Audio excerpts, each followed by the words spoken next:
সময় তখন ছিল না কোনো গ্রহ বা নক্ষত্র। মহাবিশ্বের বিশাল শূন্যতায় তখন শুধু ছিল আল্লাহর নূর। তারপর আল্লাহ ফেরেশতাদের এক অদ্ভুত ঘোষণা দিলেন। তিনি সৃষ্টি করতে চাইলেন এমন একজনকে যে হবে পৃথিবীর প্রতিনিধি। কিন্তু সেই সৃষ্টি কি এতটাই সহজ ছিল? কেন ফেরেশতারা ভয় পেয়েছিল? আর কেন ইবলিস, যে ছিল একনিষ্ঠ এবাদতকারী, সে হয়ে গেল চিরশত্রু?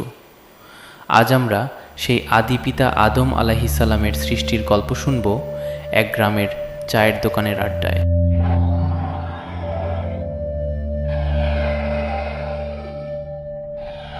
আচ্ছা চাচা, মাঝে মাঝে ভাবি, এই যে আমরা পৃথিবীতে এত মারামারি করি, ভাই ভাই এত অশান্তি, এসব কি শুরু থেকেই ছিল? মানে মানুষ তৈরির সময় কি আল্লাহ জানতেন না এমন হবে? জানতেন না মানে? ফেরেশতারাও তো ঠিক এই প্রশ্নটাই করেছিল। তারা বলেছিল, প্রভু, আপনি কি এমন কাউকে সৃষ্টি করবেন যে পৃথিবীতে গিয়ে রক্তপাত আর ফাসাদ করবে? কিন্তু আল্লাহ যা জানেন তা তো আর কেউ জানত না। তবে একটা কথা কি জানিস? আদম আলাইহিসসালামকে তৈরির সময় যে মাটি ব্যবহার করা হয়েছিল, জানিস সেই মাটি কোথা থেকে এসেছিল? কোথা থেকে চাচা? মাটি তো মাটি, মাটির আবার তফাৎ কি? না রে বাজান, মাটি এক নয়। আল্লাহ জিব্রাইল আলাইহিসসালামকে পাঠালেন পৃথিবীর সব প্রান্ত থেকে মাটি সংগ্রহ করতে। সেই মাটি কোনোটা ছিল কালো কুচকুচে, কোনোটা টকটকে লাল, কোনোটা দুধের মতো সাদা, আবার কোনোটা ছিল একেবারে নরম পল্ল, কোনোটা পাথরের মতো শক্ত। পৃথিবীর আনাচ কানাচ থেকে সংগৃহীত সেই রং আর গুণের সংমিশ্রণেই তৈরি হলেন আমাদের আদি পিতা। আর সেই কারণেই আজ আমরা মানুষেরা কেউ কুচকুচে কালো, কেউ ধবধবে ফর্সা, কেউ প্রচণ্ড রাগী, আবার কেউ বরফের মতো শান্ত। মানুষের চরিত্রে এই যে এত বৈচিত্র্য, এই যে ভিন্ন ভিন্ন মেজাজ, আল্লাহ ওই বিচিত্র মাটির মধ্যেই সব গেঁথে রেখেছিলেন। কিন্তু সেই মাটির দেহে যখন প্রথম রূহ বা প্রাণ দেয়া হলো, তখন আসমানের ওপরে ঠিক কি ঘটেছিল জানিস? সেই প্রথম নিঃশ্বাস পড়ার সাথে সাথেই তো শুরু হলো ইবলিসের সেই ভয়ঙ্কর প্রতিহিংসা। ইবলিস সেদিন এমন এক শপথ নিয়েছিল যা আজও প্রতিটি মানুষের রক্তের সাথে মিশে আছে। কি ছিল সেই শপথ? আর কেন ইবলিস জান্নাতের সেই সুখ বিসর্জন দিয়ে চিরকালের জন্য অভিশপ্ত হতে চাইল? সেই রোমহর্ষক ঘটনা তোদের শোনাব, কিন্তু তার আগে দেখ রাতটা কত গভীর হয়ে আসছে। সবার মনে তখন একটাই প্রশ্ন, কি ঘটেছিল সেই সৃষ্টির মুহূর্তে, যার জের আজও আমরা এই গ্রামের পথে প্রান্তরে বয়ে বেড়াচ্ছি।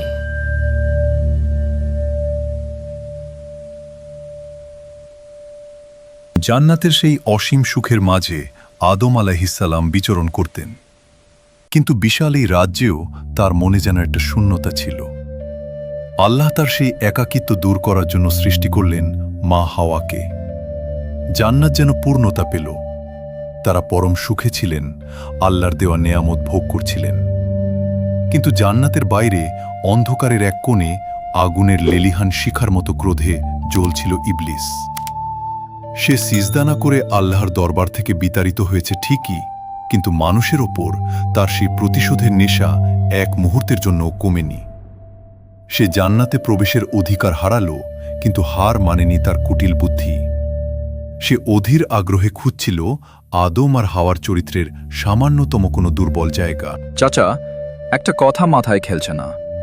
ইবলিসকে তো জান্নাত থেকে বের করে দেওয়া হয়েছিল, পাহারাদার ফেরেশতারা তাকে ঢুকতে দেওয়ার কথা না। তাহলে সে জান্নাতে ঢুকে ধোকাটা দিল কিভাবে? ওইখানেই তো শয়তানের আসল কারসাজিরে বাজান। ইবলিস জানত সরাসরি যাওয়ার কোনো পথ নেই। সে তখন জান্নাতের গেটে এসে ঘাপটি মেরে বসে রইল। এক বিষধর সাপ তখন জান্নাতে আসা যাওয়া করত। ইবলিস সেই সাপকে প্ররোচিত করল এবং তার বিষ দাঁতের ভেতরে বা মুখে লুকিয়ে অতি সংগোপনে জান্নাতের পাহারাদারদের চোখ ফাঁকি দিয়ে ভেতরে ঢুকে পড়ল। সে কিন্তু সরাসরি গিয়ে আদম আলাইহিসসালামকে বলেনি যে তুমি আল্লাহর হুকুম অমান্য করো। শয়তানের কৌশল হয় খুব সূক্ষ্ম। ইবলিস অত্যন্ত দরদী স্বরে তাদের বলতে লাগল, হে আদম, তোমরা কি জানো আল্লাহ কেন তোমাদের এই নির্দিষ্ট গাছটির কাছে যেতে নিষেধ করেছেন? কেন এর ফল খেতে বারণ করেছেন? কারণ তিনি চান না তোমরা অমর হয়ে যাও। এই ফলটি হল চিরস্থায়ী জীবনের চাবিকাঠি। যদি একবার এর স্বাদ নিতে পারো তবে তোমরা আর সাধারণ মানুষ থাকবে না, তোমরা পরিণত হবে ফেরেশতাদের মতো শক্তিশালী সত্তায়। তোমাদের এই সুখের রাজত্ব কোনোদিন শেষ হবে না। শয়তান আল্লাহর নামে কসম খেয়ে বলেছিল সে তাদের পরম বন্ধু। ইবলিসের সেই মিষ্টভাষী প্রতারণা আর অমরত্বের লোভের কাছেই সেদিন পৃথিবীর ইতিহাসের সবচেয়ে বড় পরীক্ষাটা শুরু হয়ে গেল। মানুষের মনের ভেতরে আল্লাহ একটা জিনিস দিয়েছেন, তা হল কৌতূহল। আর শয়তান ঠিক সেই জায়গাটাতেই হাত দিল। সে বুঝাতে চাইল এই ফল খেলেই যেন সব রহস্যের সমাধান হয়ে যাবে। দীর্ঘদিনের সেই প্ররোচনা আর অমর হওয়ার আকাঙ্ক্ষায় এক মুহূর্তের জন্য আদম আলাইহিসসালাম আল্লাহর কঠোর নিষেধের কথা ভুলে গেলেন। যেই মুহূর্তে তিনি সেই নিষিদ্ধ ফলের স্বাদ গ্রহণ করলেন, অমনি পুরো জান্নাতের পরিবেশ বদলে গেল। যে পবিত্র নূরের পোশাকে তারা আবৃত ছিলেন তা মুহূর্তেই অদৃশ্য হয়ে গেল। এক নিদারুণ লজ্জা আর অপরাধবোধ তাদের ঘিরে ধরল। তারা দিশেহারা হয়ে জান্নাতের বড় বড় গাছের পাতা ছিঁড়ে নিজেদের আব্রু ঢাকতে শুরু করলেন। ভাবতে পারি সেই মুহূর্তের কথা। আল্লাহর প্রিয় সৃষ্টি তখন কাঁপছে ভয়ে। আকাশ বাতাস প্রকম্পিত করে তখন মহান রবের ডাক এলো, হে আদম, আমি কি তোমাদের এই গাছ থেকে নিষেধ করিনি? আল্লাহর সেই গাম্ভীর্যপূর্ণ আওয়াজে জান্নাত যেন থরথর করে কাঁপতে শুরু করল। ইবলিস তখন আড়ালে দাঁড়িয়ে অট্টহাসি দিচ্ছিল, কারণ সে তার প্রথম চালে সফল হয়েছে। কিন্তু সে জানত না এই পতনই হবে মানুষের জন্য এক নতুন লড়াইয়ের শুরু। তারপর কি হলো চাচা? আল্লাহ কি তাদের ক্ষমা করলেন না? জান্নাত থেকে কি অমনি বের করে দিলেন? শাস্তি তো অবধারিত ছিল বাজান, কিন্তু ইবলিস আর আদমের মধ্যে এক বিরাট তফাত ফুটে উঠল ওইখানে। ইবলিস ছিল অহংকারী আর আদম আলাইহিসসালাম ছিলেন লজ্জিত। আল্লাহ হুকুম দিলেন, তোমরা সবাই এখান থেকে নেমে যাও। এখন থেকে পৃথিবীই হবে তোমাদের ঠিকানা। সেখানে তোমরা একে অপরের শত্রু হিসেবে থাকবে। জান্নাতের সেই অসীম সুখ ছেড়ে এক অনিশ্চিত পৃথিবীর দিকে যাত্রা শুরু হলো মানুষের। কিন্তু নামার সময় আদম আলাইহিসসালামের চোখের কোণে যে জল ছিল, সেই চোখের জলই পরে দুনিয়ার মোড় ঘুরিয়ে দিয়েছিল। তাহলে কি আল্লাহ সাথে সাথেই ক্ষমা করেননি? আদম আলাইহিসসালাম তো আল্লাহর সবচেয়ে প্রিয় সৃষ্টি ছিলেন।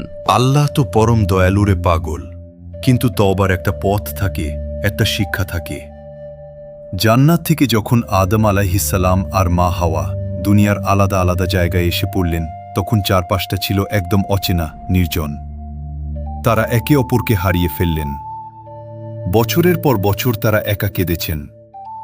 সেই কান্না কোনো সাধারণ কান্না ছিল না, রনি। ওটা ছিল অনুশোচনার এক গভীর সমুদ্র।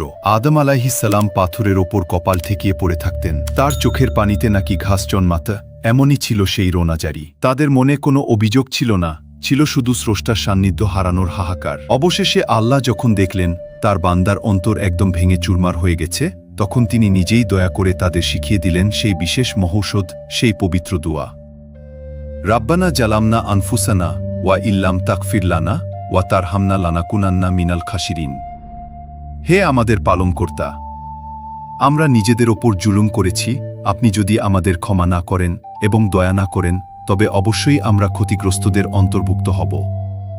এই দোয়া যখন তাদের ঠোঁটে এলো, তখন যেন হৃদয়ের সব পাথর গলে গেল। হাজারো পথ পেরিয়ে অবশেষে জাবালে রহমতের পাদদেশে আরাফাতের সেই বিশাল প্রান্তরে তারা দুজন একে অপরের দেখা পেলেন।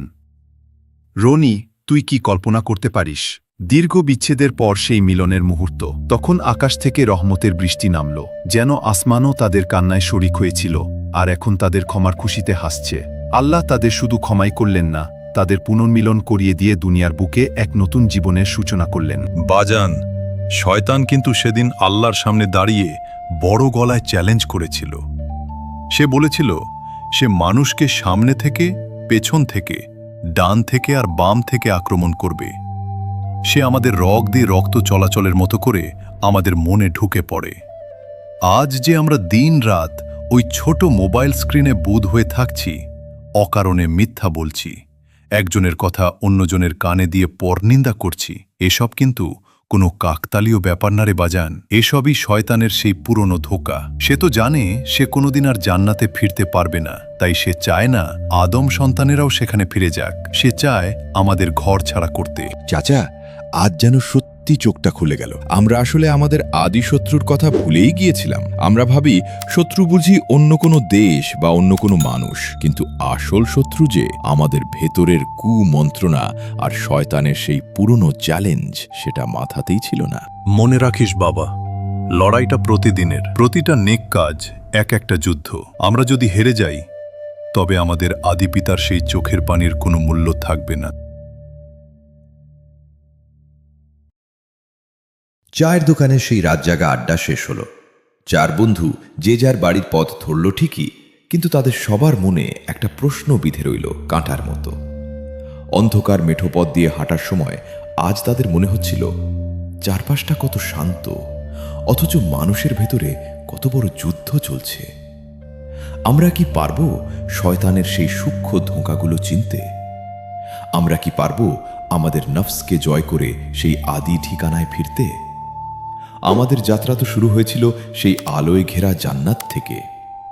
এখন সবচেয়ে বড় চ্যালেঞ্জ হলো আমাদের গন্তব্যও যেন সেখানেই শেষ হয়।